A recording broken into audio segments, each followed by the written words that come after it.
You know what I've realized over the years? Most of us are really good at showing up for other people. We keep our promises to friends. We're there when our family needs us. We meet deadlines for our bosses. We go out of our way to help strangers. But when it comes to showing up for ourselves, we're absolutely terrible at it. We break promises to ourselves like they don't matter. We ignore our own needs. We put everyone else first, and then wonder why we feel so empty and resentful. So I want to talk about what it actually means to show up for yourself, because I think most people have no idea how to do it. And honestly, learning this might be the most important thing you ever do for your life. First, stay committed to your goals, habits, and routines. When you make a promise to yourself, hold yourself accountable, just like you would if you made that promise to someone you respect. Because here's the thing. Every time you break a promise to yourself, you're teaching yourself that your word doesn't matter, that you can't be trusted, that you're not worth following through for. But when you consistently keep the commitments you make to yourself, something incredible happens. You start building this unshakable confidence and self-trust. You start believing that you're capable of anything you set your mind to. And other people notice that energy too. They see someone who respects themselves enough to follow through. And suddenly you're attracting the right people and opportunities into your life because you're operating from a place of integrity with yourself. Second, tune into your intuition. Trust your inner wisdom to guide you toward your highest potential and protect you from unnecessary drama. We live in this world that's constantly telling us to look outside ourselves for answers, to experts, to influencers, to what's trending, to what other people think we should do. But you have this incredible guidance system built right into you. That gut feeling when something doesn't feel right, that's your intuition protecting you. That excitement when you think about a certain path, that's your intuition pointing you toward your potential. Stop second-guessing yourself so much. Start trusting that you know things about your life that no one else could possibly know. Third, be honest about your feelings. Embrace the full range of your emotions and express your needs openly. Set healthy boundaries and don't hesitate to say no when necessary. This one is huge because we've been taught that certain emotions are bad or wrong or something to be ashamed of. But emotions are just information. They're your internal guidance system, trying to tell you something important about your experience. When you're honest about how you feel, when you stop pretending everything is fine when it's not, when you actually express what you need instead of expecting people to read your mind, your life gets so much easier. And boundaries? They're not mean or selfish. They're essential. Saying no to things that don't serve you means you can say yes to things that do. Fourth, practice forgiveness without guilt and show kindness to yourself and others. Don't let negative feelings or unresolved issues weigh you down. The past is over, and it's up to you to create a positive future by letting go. Forgiveness isn't about pretending something didn't hurt or saying it was okay. Forgiveness is about refusing to let past pain control your present happiness.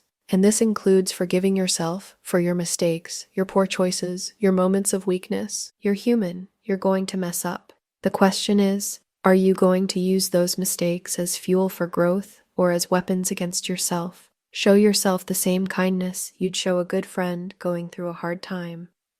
Fifth, put your well-being first. Both mental and physical self-care are essential.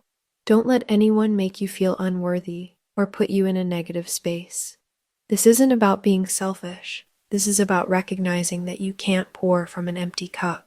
You can't show up fully for your life, your relationships, your work, your dreams if you're running on empty. Take care of your body. Take care of your mind. Protect your energy like it's the most valuable resource you have, because it is. And if someone in your life is consistently making you feel small or unworthy or negative, that's information. You get to choose who has access to your energy and your peace. Sixth, allow yourself to rest, take breaks, and unwind. Be compassionate and gentle with yourself as a fellow human being. We live in this culture that glorifies being busy and treats rest like laziness, but rest is not a reward for productivity. It's a requirement for being human. Your body needs rest. Your mind needs breaks. Your spirit needs time to recharge. Stop feeling guilty for taking care of your basic human needs. You wouldn't expect a phone to run forever without being charged, so why do you expect that from yourself? Seventh, embrace yourself exactly as you are in this moment. Trust that everything is aligned in your favor and that you're where you need to be. This doesn't mean you stop growing or working toward goals, but it means you stop treating your current self like it's not good enough. You stop putting your happiness on hold until you lose weight or make more money or find the right relationship or whatever else you think needs to change before you're allowed to love yourself. You are worthy of love and respect and kindness right now, exactly as you are, with all your flaws and imperfections and work in progress areas. Eighth, focus on your own journey. You don't need to live up to others' expectations or take on anyone else's problems. Accept people as they are without letting their beliefs affect your peace. Remember, how others view you is their responsibility, not yours. This is so liberating when you really get it. You don't have to make everyone happy. You don't have to live your life according to what other people think you should do. You don't have to solve everyone's problems or fix everyone's moods. Other people's opinions about you are none of your business, and they say more about them than they do about you anyway. Focus on being the person you respect, living according to your values, creating the life that feels authentic to you. And finally, stand by your values and what matters to you. Don't settle for less than you deserve, and keep your standards high, especially when it comes to honoring yourself and showing up fully in life. Know what you stand for, and don't compromise on the things that matter most to you, whether it's how you want to be treated in relationships, what kind of work environment you'll accept, what kind of energy you allow in your space. Have standards and stick to them. This isn't about being rigid or perfectionist. It's about respecting yourself enough to insist on being treated well, to choose quality over convenience, to honor your own worth in how you show up for your life. Showing up for yourself is a practice. It's not something you perfect overnight. It's something you get better at over time. Every small choice to honor a commitment to yourself, every moment you trust your intuition instead of second-guessing it, every time you set a boundary or express a need, every act of self-forgiveness and self-compassion, it all adds up. And here's what I've learned. When you consistently show up for yourself, when you treat yourself like someone worth caring for, everything else in your life starts to improve.